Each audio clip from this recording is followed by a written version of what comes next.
persiapan untuk ini ya. Penggunaan tempat ini, ya dengarkan saya. Bisa nggak dengarkan saya?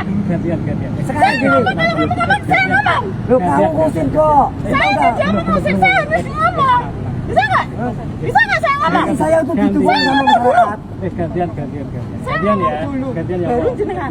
Aku sampai apa ngomong Dengarkan ngomong. dulu, Mas. Bu, ya tak Saya kasih tahu sudah ya. baik-baik ngomong sama Tak kamu. kasih tahu. Ya toh? Kenapa saya Ini berani buka penentukannya tidak sesuai. Aturannya sudah ada. Di bawah peran itu tidak boleh kegiatan itu. Di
Ya Mbak, saya mulai dari apa namanya itu, seperti apa mandat di dalam kebijakan ya. Oke, saya mulai dari kebijakan nasional dulu, gitu ya. Ketentuan terkait dengan pajak dan retribusi daerah, gitu ya, itu diatur oleh undang-undang terbaru itu Undang-Undang 1 tahun 2022 tentang hubungan keuangan pusat dan daerah atau disingkat dengan Undang-Undang HKPD. Di dalam undang-undang itu mengatur dua topik besar gitu ya. Ada pengaturan terkait dengan pajak dan retribusi daerah, dan ada pengaturan terkait dengan transfer ke daerah dan juga pengelolaan belanja di daerah. Nah, yang terkait dengan pajak dan retribusi daerah, undang-undang ini memang mengatur beberapa ketentuan baru, termasuk tarif gitu ya.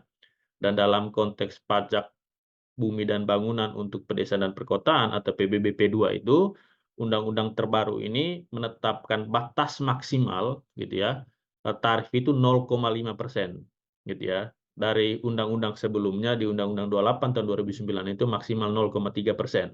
Artinya kalau bicara maksimal, daerah itu bisa menentukan tarif itu di bawah itu gitu ya. Jadi itu ruang diskresi daerah untuk menentukan itu.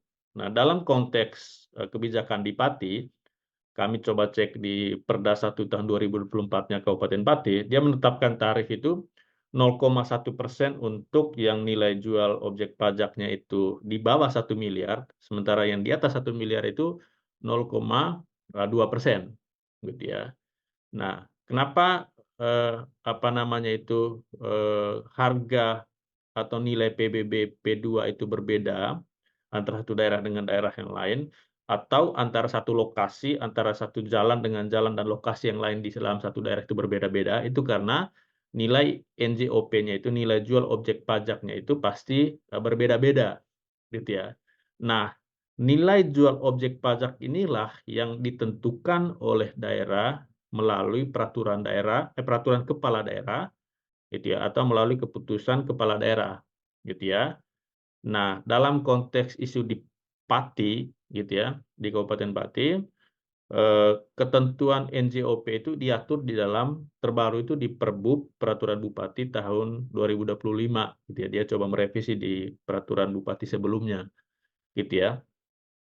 Dan kalau kita coba cek di dalam baik itu peraturan daerah tentang pajak dan retribusi daerah di Kabupaten Pati dan peraturan bupatinya itu sendiri, saya sendiri belum melihat angka 250% itunya di mana gitu ya. Apakah 250% itu adalah hasil dari ketika masyarakat itu membayar PBB terbaru di tahun 2025, itu 25% itu dari pajak yang dibayarkan pada tahun sebelumnya, gitu ya. Atau dasar pengenaan PBB P2 NJOP-nya itu 250%. Kalau lihat di perbubnya itu nggak ada 250%, minimal 20% dengan maksimal 100% gitu ya. Ini yang menurut kami perlu dikelirkan oleh pemerintah Kabupaten Pati gitu ya. Justifikasi atau dasar dari kenaikan 250% itu apa? Apakah 250% dari pajak yang dibayarkan pada tahun sebelumnya, atau 250% itu apakah terkait dengan NJOP atau apa gitu ya? Itu yang menurut kami perlu dikelirkan kepada masyarakat gitu ya. Dan kalau kita lihat dari pemberitaan media ya, Mbak Sena, kami melihat itu mungkin berdasarkan hasil meeting pada satu kesempatan tertentu bahwa nanti kita kenaikan 250% gitu ya. Dan itu belum tertuang di dalam satu keputusan resmi gitu ya. Dan kalau mendengar kenaikan 250% ini kan bagi siapapun ya, tidak mengenal kategorisasi di kelompok masyarakat, apakah menengah ke bawah, kelompok menengah, atau kelompok atas gitu ya, atau golongan kaya, golongan miskin, dengan 250 itu, dengan kondisi perekonomian kita per hari ini, menurut kami hal yang wajar, gitu ya, bahwa publik itu memberikan resistensi yang luar biasa terhadap kebijakan seperti itu, gitu ya. Dan idealnya kalau kita bicara dalam tata kelola kebijakan ya, Yang baik bayar itu peraturan masyarakat, daerah Pak.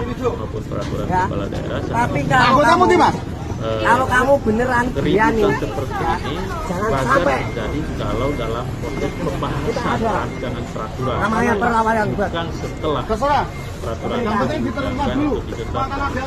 Dengan keributan sekarang yang terjadi, Kata-katamu provokatif. nilai proses konsultasi publik Ya wes, makanya diteruskan. Siapa? masih bermakna itu tidak terjadi. Yang siapa? Bupati itu dia jadi gak masalah. Tahu. Bupati jadinya apa? Tidak naikkan. Gimana itu? Masukkan. Bupati jadinya tidak naikkan.